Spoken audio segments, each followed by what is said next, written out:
Class 10th subject maths chapter area related to circles NCERT chapter number 12 page number 226 page number 226।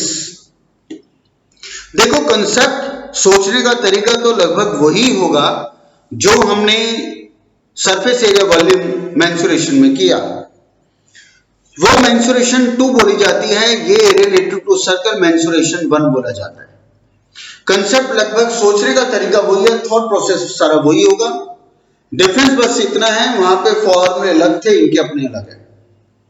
Area पर वहां काम होता था, area पर यहां काम होता है। ज्यादा जैसा वहां सोचा था वैसा यहां सोचना है। हमने एरिया ऑफ सर्कल के बारे में पढ़ा, पाई आर स्क्वायर। हमने एरिया ऑफ सेमी सर्कल के बारे में पढ़ा। अब सेमी सर्कल है तो क्या होगा, यानी सर्कल आधा हो गया। पूरे सर्कल का अगर पाई आर स्क्वायर है तो आधे सर्कल का पाई आर स्क्वायर अपॉन 2 हो जाएगा। तो सर्कल या तो आधा हो सकता है और या सर्कल में अगर जैसे ये आपका सर्कल, ये आपने यहां डायमीटर बना दिए, तो आपने कहा जी डायमीटर की वजह से सर्कल के 2 पार्ट हो गए। एक ये ऊपर वाला पार्ट है, एक ये नीचे वाला पार्ट है। जितना ऊपर वाला पार्ट है उतना ही नीचे वाला पार्ट है। इसका मतलब सर्कल के 2 इक्वल पार्ट्स हो गए, इसके एरिया के 2 इक्वल पार्ट्स हो गए, जिसको हमने कहा एरिया ऑफ सेमी सर्कल। अब अगर मैं यहां पर एक और डायमीटर बना दूं, एक और डायमीटर बना दूं और वो भी बिल्कुल सीधी बना दूं, और डायमीटर भी ऐसी कि वो एक दूसरे पे परपेंडिकुलर हो। डायमीटर भी ऐसी, भाई डायमीटर तो ऐसी बना लो, ऐसी बना लो, डायमीटर तो जैसे मर्जी बना लो, बड़ी सारी डायमीटर बन जाएगी। लेकिन दो डायमीटर स्पेसिफिक मैंने एक दूसरे पे परपेंडिकुलर फॉर्म में बनाएंगे। ये दोनों डायमीटर एक दूसरे पे परपेंडिकुलर है। तो ऐसा होने से हुआ क्या कि सर्कल के 4 हिस्से हो गए, एक ये, एक ये, एक ये और एक ये। और इन चारों हिस्सों का एंगल भी सेम आ रहा है, ये भी 90, ये भी 90, ये भी 90, ये भी 90, क्योंकि परपेंडिकुलर की बात है। तो जब चारों के एंगल सेम है, चारों का सर्कल सेम है, तो रेडियस तो सेम हो गई। तो इसका मतलब क्या होगा कि जो इसका एरिया आएगा, जो इस पार्ट का एरिया आएगा, जो इस पार्ट का एरिया आएगा, जो इस पार्ट का एरिया आएगा, चारों पार्ट्स का एरिया भी सेम आएगा, इक्वल आएगा। तो इसका मतलब क्या हुआ कि इसमें, इस केस में अगर तुम्हें कहा जाए कि भाई सिर्फ इसका एरिया बताओ, बाकी नहीं चाहिए मुझे, सिर्फ एक बर्फी का एरिया बताओ, तो क्या होगा भाई, जब सर्कल का एरिया पाई आर स्क्वायर, जब सर्कल सिर्फ आधा हुआ था, सेमी हुआ था, अपॉन 2 आया था। अब सर्कल के 4 इक्वल पार्ट्स हो गए, तो एक पार्ट का हिस्सा क्या आएगा, अपॉन 4 हो जाएगा, तो हो गया पाई आर स्क्वायर अपॉन 4। तो किसी चीज का जब हाफ करते हैं तो सेमी टर्म यूज होती है, तो टर्म यूज होती है सेमी। इसी तरह जब किसी चीज के इक्वल 4 पार्ट करते हैं तो उसके इस पार्ट को बोला जाता है क्वार्टर। क्वार्टर क्या होता है, 4th पार्ट होता है। एरिया में हम उसका नाम बोलते हैं क्वाड्रेंट।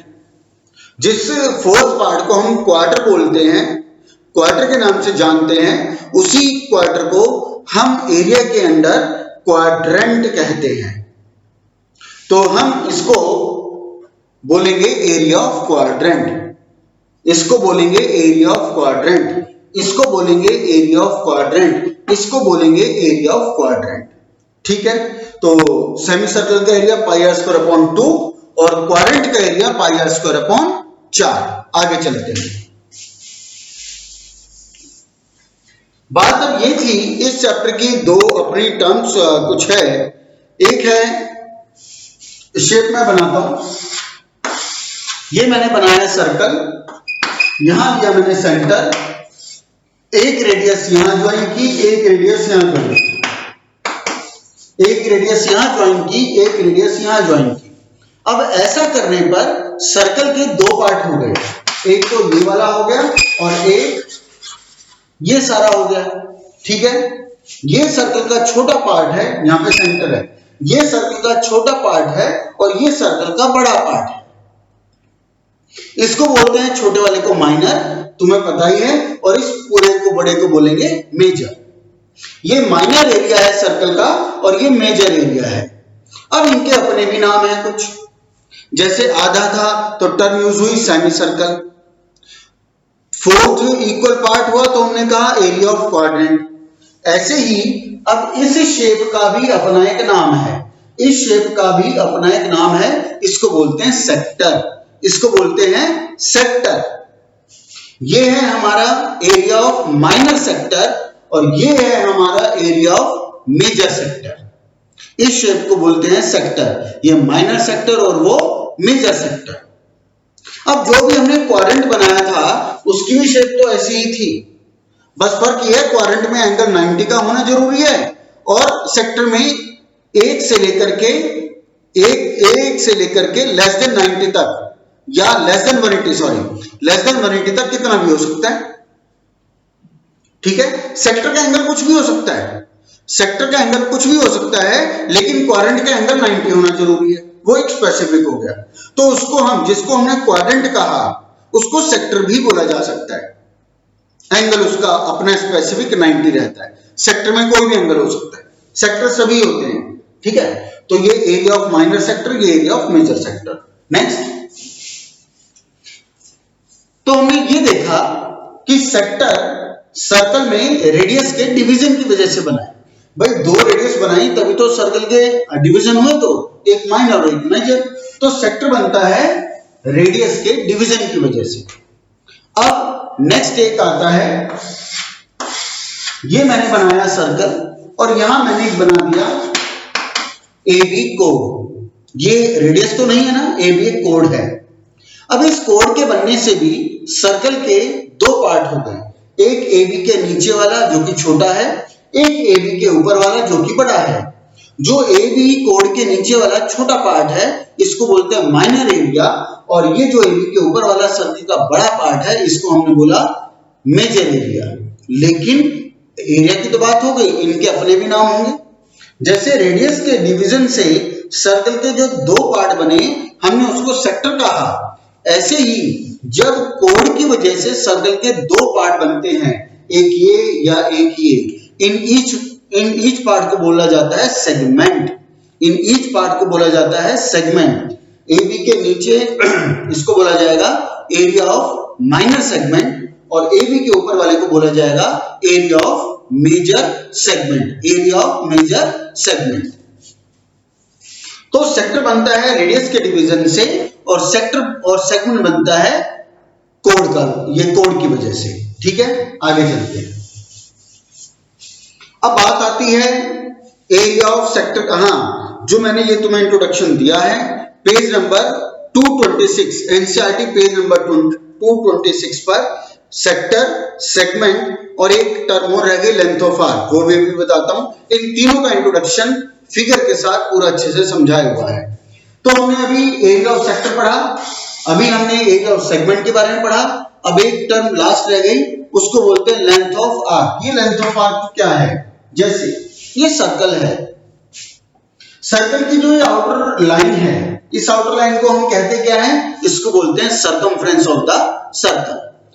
अब जब हम पूरे सर्कल की आउटर लाइन की बात करते हैं तो उसको हम नाम करते हैं वो सर्कमफ्रेंस ऑफ सर्कल।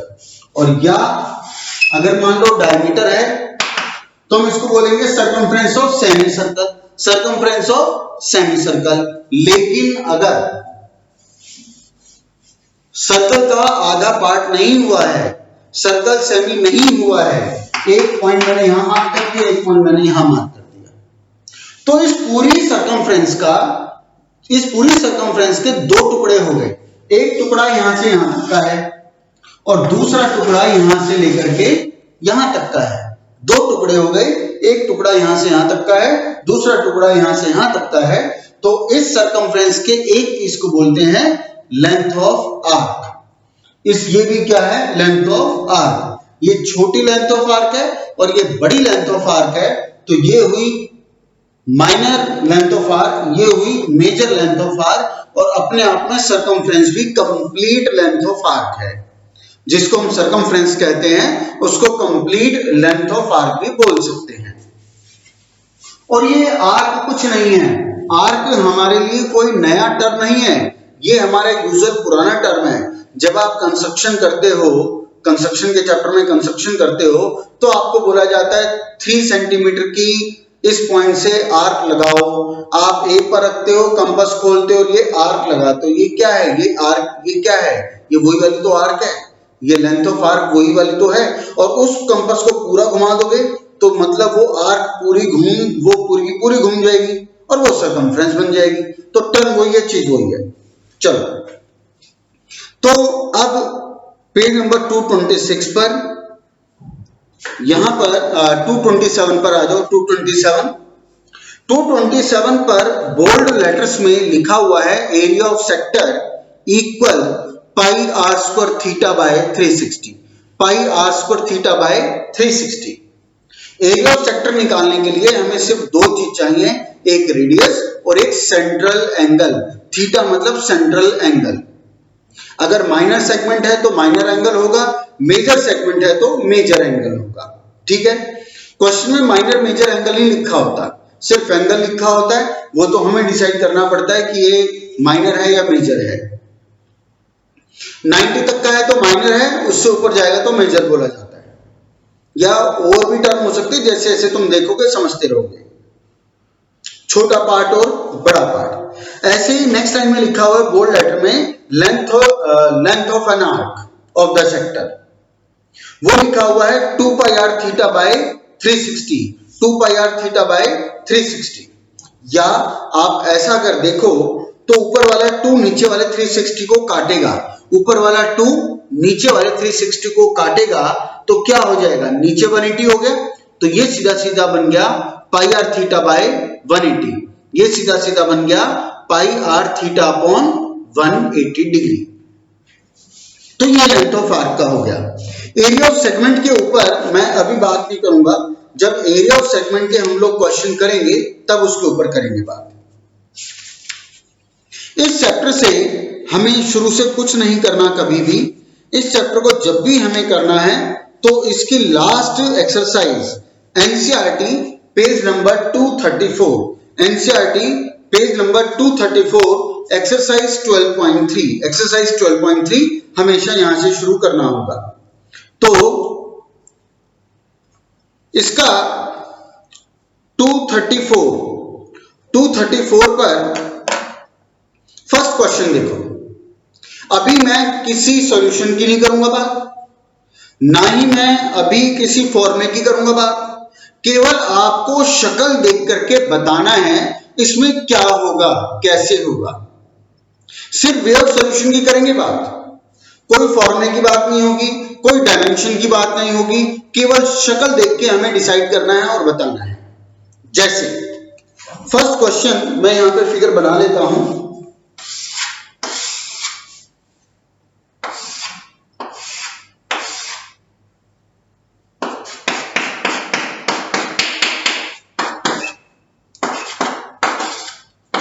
नेमिंग हो सकता है मेरी चेंज हो गई हो। यहां पे ए बी मेरी डायमीटर है जो इसने कहा है। ये छोटा सा पोर्शन वहां पे बड़ा छोटा सा नजर आ रहा होगा, एक्चुअल में वो शेडेड है। वो थोड़ा उसमें उन्होंने बहुत पीछे की तरफ वो कोड बना दिया पीआर, जिसकी वजह से वो छुपा हुआ है। तो इस शेडेड पोर्शन का एरिया निकालना है आपको। इस शेडेड पोर्शन का एरिया निकालना है तो हम कैसे निकालेंगे? कोई फॉर्मूले की बात नहीं है, कुछ नहीं है, आपको केवल शक्ल देख के बोलना है। जैसे मैं इसको बोल के बताता हूं। भाई देखो, ये आपका सेमी सर्कल है, ये इसका सेमी सर्कल है, इसकी तो कोई बात है ही नहीं यहां पर, यहां तो कोई शेडेड है ही नहीं, इसको हटा देता हूं। केवल समझाने के लिए मैंने मिटाया, इसको समझाने के लिए मिटाया है, तुम्हें नहीं करना है काम। अब हमसे पूछा गया भाई सिर्फ ये चीज बताओ। अब ये वाला जो शेडेड पोर्शन आ रहा है ये किस में आ रहा है? ये इस वाले सेमी सर्कल में आ रहा है, ये इस वाले सेमी सर्कल में आ रहा है। अब अगर मान लो मैं तुम्हें ये पीस ऑफ पेपर दे दूं, मैं तुम्हें ये पीस ऑफ पेपर दे दूं और एक कैंची दे दूं और तुम्हें कहूं बेटा मुझे सिर्फ ये वाला हिस्सा दे दो, जरा ये वाला हिस्सा दे दो, तो तुम करोगे क्या? तुम कैंची यहां पे चलाओगे और तुम कैंची यहां पे चला दोगे, इसको फेंकोगे, अपने पास रखोगे और ये हिस्सा मेरे हाथ में पकड़ा दोगे। तुमने किया क्या? तुम्हारे पास ये सेमी सर्कल मिला, इस सेमी सर्कल में से तुमने यहां कैंची चलाई, तुमने यहां कैंची चलाई, ये काट के कर दिया अलग, अपने पास रखा, और ये मुझे पकड़ा दिया जो मुझे चाहिए था। तो अब हम मैथ्स में क्या इसको समझें, ये काटने को माइनस करना है। क्या कि हम इस सेमी सर्कल के एरिया में से इस ट्रायंगल का एरिया माइनस कर देंगे, इस ट्रायंगल का एरिया माइनस कर देंगे, तो हमारे पास ये शेडेड पोर्शन का एरिया बच गया। तो आप जब एक्सप्लेनेशन लिखोगे अपने रजिस्टर में, तो सिर्फ इतना लिख करके भेजोगे, कोई मुझे डायमेंशन कुछ नहीं चाहिए, केवल इतना लिख के भेजोगे, एरिया सेमी सर्कल एसीबी, पहले लिखोगे area of shaded portion, area of shaded portion is equal to area semi circle ACB, area semi circle ACB minus area triangle ABC, area triangle ABC, बस और कुछ नहीं करना। नेक्स्ट क्वेश्चन पर आ जाओ। Next question number 2, इसमें ये concentric circle है।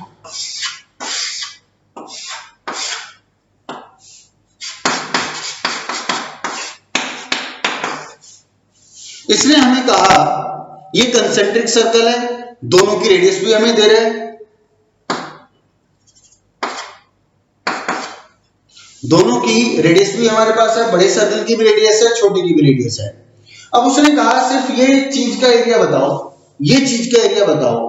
तो अब देखो इसको कैसे समझेंगे, पहले इसको इस शेप को देखते हैं। ये जो इतनी शेप है, ये जो है ये इतनी शेप है, ये शेप अपने आप में कुछ है ही नहीं, ये शेप तो अपने आप में कुछ भी नहीं है। तो हम ये समझते हैं पहले, ये AOB क्या है, सेक्टर है ना। मैंने बताया था सर्कल के रेडियस के डिवीजन की वजह से जो पार्ट बनता है उसको हम सेक्टर कहते हैं। AOB क्या है, सेक्टर। कौन से सर्कल का, बड़े सर्कल का, है ना। इस बड़े सर्कल का सेक्टर है AOB, इस छोटे सर्कल का सेक्टर है COD, है ना। अगर उसको भूल जाओ तो छोटे सर्कल का सेक्टर है। तो अगर बड़े सर्कल के सेक्टर में से इस छोटे सर्कल के सेक्टर को माइनस कर दिया जाए, तो ये शेडेड आपकी बच गई, ये शेडेड आपकी बच गई, ठीक है। बाकियों से तो कोई लेना देना है ही नहीं हमें। तो अब आप यहां पर लिखोगे ऐसे, area shaded portion, area of shaded portion ABDC, area of shaded portion ABDC equal area sector AOB minus area sector COD, minus area sector COD, बस और कुछ नहीं करना आपको। वो मैं अभी इसलिए मना कर रहा हूं क्योंकि आगे करना ही क्या है, आपको वैल्यूज डाल के कटिंग करनी और कुछ नहीं। आज फिलहाल इतने के ऊपर ही करेंगे काम। क्वेश्चन नंबर 3 एनसीईआरटी में देखो, पेज नंबर 235 पर ये फिगर दी हुई है। क्वेश्चन नंबर 3 में ये पूरा तो बना हुआ है स्क्वायर, एरिया ऑफ स्क्वायर होता है साइड स्क्वायर। अब इसने AD और BC को डायमीटर मानकर, AD और BC को डायमीटर मान के दो सेमी सर्कल बनाए हैं, फिगर में नजर आ रहा है। वो कहता है शेडेड पोर्शन का एरिया निकालो, वो कहता है शेडेड पोर्शन का एरिया निकालो। तो पहले तुम सोचो, तुम क्या सोचते हो वे ऑफ सॉल्यूशन।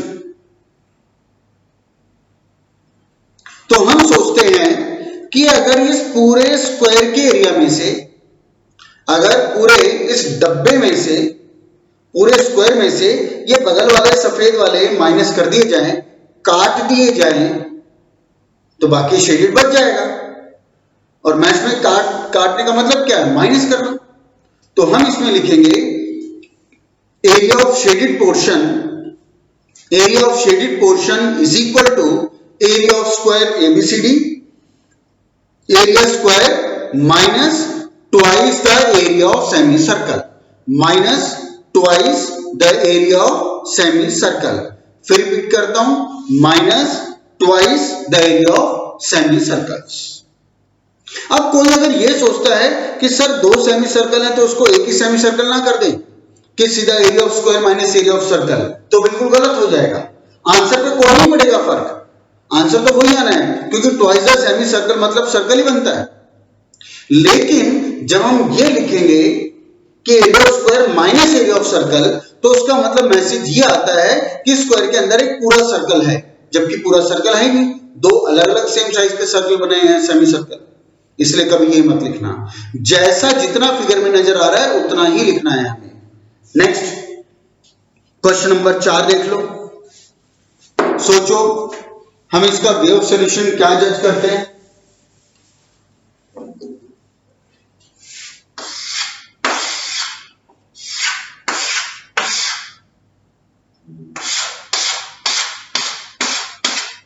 अब इसने हमें कहा